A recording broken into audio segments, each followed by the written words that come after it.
జాతీయవాద జర్నలిజానికి అసలైన వేదిక నేషనలిస్ట్ హబ్ ని సబ్స్క్రైబ్ చేసుకోండి. నోటిఫికేషన్స్ కోసం బెల్ ఐకాన్ పై క్లిక్ చేయండి. సార్ కొన్ని కమెంట్స్ చూస్తాను. మోదీజీ టీం చాలా పవర్ఫుల్ టీం, మన భారత్ అఖండ భారత్ అవుతుంది. సునీతి అనే ఒక ఐడి నుంచి వచ్చింది. లెట్స్ సీ అండి, నిజంగా wish them all the best and good interview. Shri Pranay, ఒక విషయం, మోదీ గారో ఎవరో శివాజీయో వచ్చి మన నెత్తిన కిరీటం పెడితే అఖండ భారతం వస్తుంది అనుకోవడం కల్లా. ప్రతి భారత పౌరుడు కోరుకోవాలి, పరమేశ్వరుని ప్రార్థించాలి. మనమేం చేస్తున్నాం? సరే, మనం కత్తులు పట్టుకొని యుద్ధం చేయక్కర్లా, కనీసం మన ప్రార్థనలో నా సంస్కృతిని మళ్ళీ స్థాపించు, నేను కోల్పోయిన క్షేత్రాలన్నీ నాకు మళ్ళీ తిరిగి ఇవ్వు అని భగవంతుని ప్రార్థిస్తున్నామా? అది మనం చేయనంత వరకు వాళ్ళేమో రోజుకి 5 సార్లు మీ సంస్కృతి నాశనం అవ్వాలని వాళ్ళు కోరుకుంటున్నారే. పరమేశ్వరుడు ఆయనకే ఉంది, భస్మాసురుడు ఏ వారం అడిగితే ఇచ్చేసి వెళ్ళిపోతాడు ఆయన. మనం అడగట్లేదు కదా. మోదీ గారు వచ్చేదో చేస్తారు, నేను హాయి కూర్చుంటాను, వాట్సాప్లో మెసేజ్ పెడతానంటే జరగదు. అది ప్రతి భారత పౌరుడు, ప్రతి సనాతనుడు నాకు ఇది కావాలి అని పరమేశ్వరుని కోరినప్పుడే అది తథ్యమవుతుంది. మోదీ గారు లాంటి వాళ్ళు 10 మంది వచ్చిపోయినా కానీ పరమేశ్వరుడు నిర్ణయిస్తే కనుక దాన్ని ఆపలేరు. కరెక్ట్. ఇంకొక వ్యక్తి అడిగారు సార్, తేరాల సాయి కిరణ్.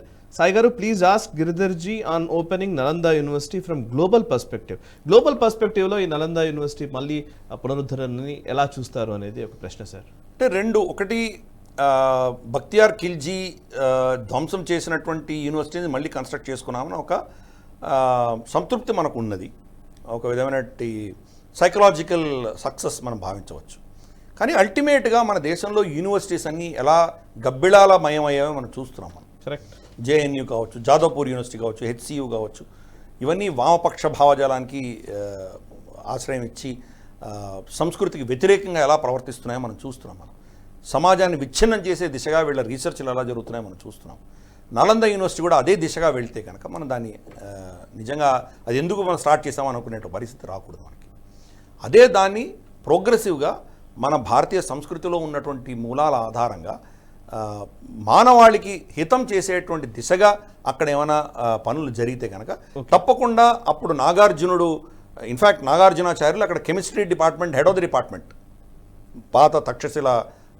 పాత నలంద యూనివర్సిటీలో ఆయన chemistry department head of the department. మనకు తెలిసి అఫ్కోర్స్ గ్రంథాలు రాసింది, దాన్ని ఎవరు ప్రూవ్ చేయలేదు. మెర్కురీని ఆయన బంగారు కింద కన్వర్ట్ చేశారట ఆయన. దాంట్లో ఉన్నటువంటి న్యూక్లియర్ మాలిక్యూల్లో ఉన్నటువంటి ఒక ఎలక్ట్రాన్ తీసేస్తే అది కన్వర్ట్ అవుతుంది. ఆ టెక్నిక్ ఆయన కనుక్కున్నారట. సో నాగార్జున అటువంటి గొప్ప రీసెర్చ్ చేసినటువంటి ప్లేస్ అది నాలంద. మన దగ్గర పరసవేది విద్య కూడా చెప్తారు, కానీ అవన్నీ ఇప్పుడు మన దగ్గర ఏమీ లేవు, మన దగ్గర లేదు. అటువంటిది ఏమైనా మీరు చేసి ప్రపంచ మానవాళికి లాభపడే దిశగా ఈ యూనివర్సిటీ ఏమైనా చేసిందంటే నిజంగా గతంలో ధ్వంసమైనటువంటి యూనివర్సిటీకి వారసురాలిగా ఈ యూనివర్సిటీని మనం కొనియాడచ్చు. లేదా ఇది కూడా ఈ వామపక్ష భావజాలంతో మళ్ళీ ఇది కూడా భ్రష్టు పట్టిందంటే అది ఎందుకు స్టార్ట్ చేశామని ప్రశ్నించవలసిన పరిస్థితి వస్తుంది. ఓకే సార్, ఒక వ్యక్తి కంటిన్యూస్గా అడుగుతున్నారు sir, discuss Putin Kim visit. మనం డిస్కస్ చేయలేదు, చెప్పండి సార్, ఏదైనా సిగ్నిఫికెన్స్ ఉందా? అంటే తప్పకుండా ఇప్పుడు ఈరోజు పుటిన్ చాలా క్లిష్ట పరిస్థితుల్లో ఉన్నారు. ఆయన ఒకటి, ఆయనకు మిత్రులు చాలా తక్కువ మంది ఉన్నారు. 2, ఆయన మీద అరెస్ట్ వారెంట్ ఉంది, ఇంటర్నేషనల్ కోర్ట్ అరెస్ట్ వారెంట్ ఉంది. కాబట్టి కొన్ని దేశాలకు ఆయన వెళ్ళలేరు. ఇంటర్నేషనల్ కోర్ట్ని రికగ్నైజ్ చేసే దేశాలకు వెళ్తే ఆయన అరెస్ట్ చేసేటువంటి ప్రమాదం ఉంది. అందుకనే ఆయన సౌత్ ఆఫ్రికాకి వెళ్ళలేదు. ఫర్ ఇన్స్టెన్స్ బ్రిక్స్ సమ్మిట్ అప్పుడు ఆయన వెళ్ళలేదు అక్కడికి. ఓన్లీ సర్గే లావ్రోవ్ వచ్చాడు అక్కడికి, ఈయన రాలేదు. షీ జిన్పింగ్, మోదీ గారు కూడా వెళ్ళారు, కానీ ఈయన రాలేదు అక్కడికి బ్రిక్స్ సమ్మిట్కి. కాబట్టి ఇటువంటి పరిస్థితులు ఉన్నాయి. చైనా కావచ్చు, లేదా వియట్నాం కావచ్చు, లేదా మనకు ఇది నార్త్ కొరియా కావచ్చు, వీళ్ళందరూ కూడాను టోటాలిటేరియన్ గవర్నమెంట్స్, డిక్టేటర్షిప్ గవర్నమెంట్స్. కాబట్టి వీళ్ళందరూ కూడాను పుటిన్ని సమర్థిస్తారు. కాబట్టి ఇక్కడికి వెళ్ళినా ఆయనకు ప్రమాదం లేదు, అందుకని అక్కడ వెళ్ళడం జరిగింది. రెండవది, ఆల్రెడీ కిమ్ జాంగ్ ఉన్ తర్వాత వ్లాడిమిర్ పుటిన్ ఇద్దరు నార్త్ కొరియా ఆవలి వైపు రష్యా భూభాగంలో వీళ్ళు కలవడం జరిగింది.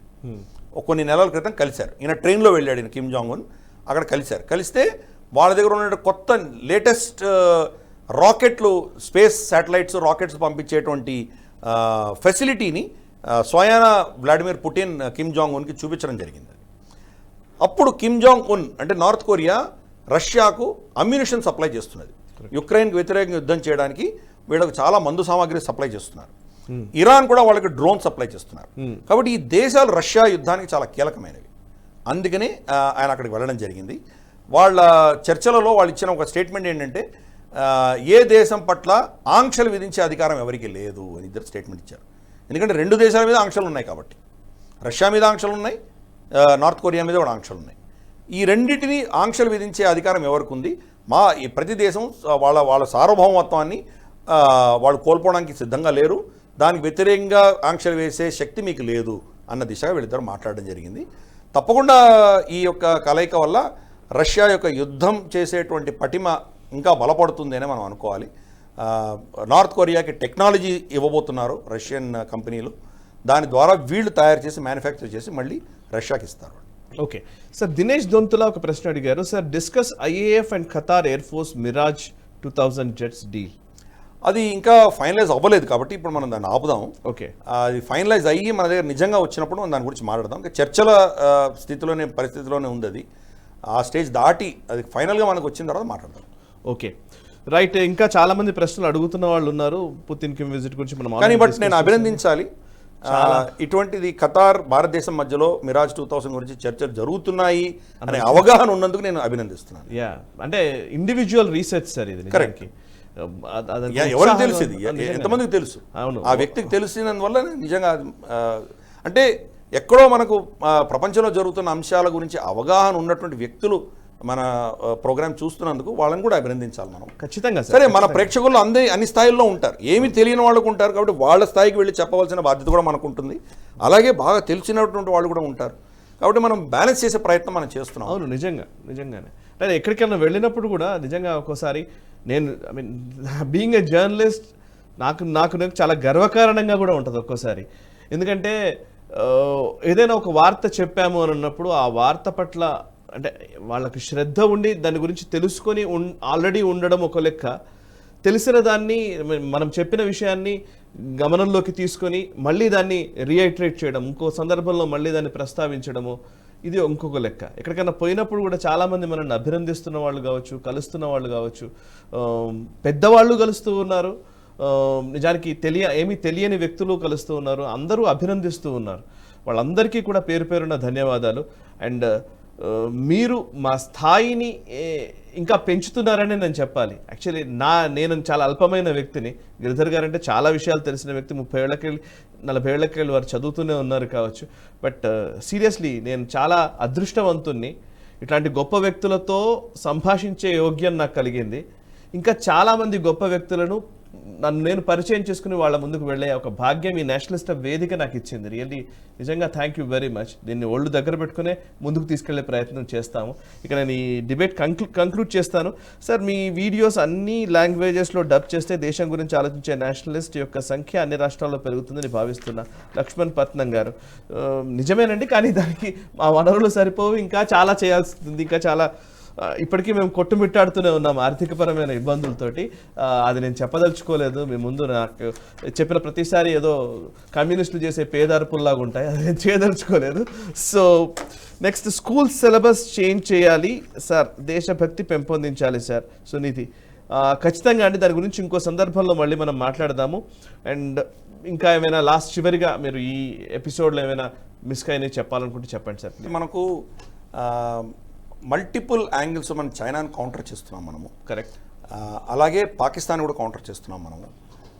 ఇది హెడ్లైన్ న్యూస్ కాదు, క్రమేపీ చిన్న అంశాలలో వాళ్ళని కౌంటర్ చేస్తున్నాం. ప్రపంచవ్యాప్తంగా భారతదేశం యొక్క విలువ ఏంటో వీళ్ళకి అర్థమవుతుంది. అందుకనే మనల్ని కంట్రోల్ చేయాలి అన్న దిశగా వీళ్ళు మన ఎలక్షన్ ప్రభావితం చేసే ప్రయత్నం చేశారు, మన మీద ఒత్తిడి తీసుకొచ్చే ప్రయత్నాలు చేస్తున్నారు. వాళ్ళు నయానో భయానో దొరికితే జుట్టు లేకపోతే కాళ్ళు ఏదో ప్రయత్నం చేసి భారతదేశం వాళ్ళ కూటమిలో ఉండాలి అని ప్రయత్నం చేస్తున్నారు. కానీ ఇవన్నిటిని తట్టుకుంటూ బ్యాలెన్సింగ్ చేసుకుంటూ మన ఇంట్రెస్ట్ని కాపాడుకునే దిశగా భారత ప్రభుత్వం ప్రయత్నాలు చేస్తోంది. దానిని మనం అర్థం చేసుకోవాలి. గ్లోబల్ రౌండప్లో మనం ఆ అంశంలోనే మనం చెప్పుకుంటూ వెళ్తున్నాం. దీంట్లో భారత ప్రభుత్వం చేస్తున్న అంశాలలో మొట్టమొదటి మన శక్తి పెంచుకుంటున్నాం. మనం శక్తి ఎలా పెంచుకుంటున్నాము? అస్త్రశస్త్రాలు కొత్తవి తెచ్చుకుంటున్నాం, ఆత్మ నిర్భరత పెంచుకుంటున్నాం, తర్వాత ఎకానమీని పెంచుకుంటున్నాం. మనం ఇది చేసి మన శక్తిని పెంచుకుంటున్నాం.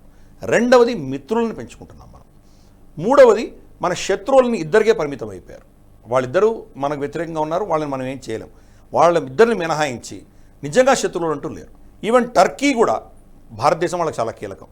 వాళ్ళ ఎకానమీ కూడా వాళ్ళు భారతదేశంతో వాణిజ్యం పెట్టుకోకపోతే వాళ్ళు కూడా దెబ్బతింటారు.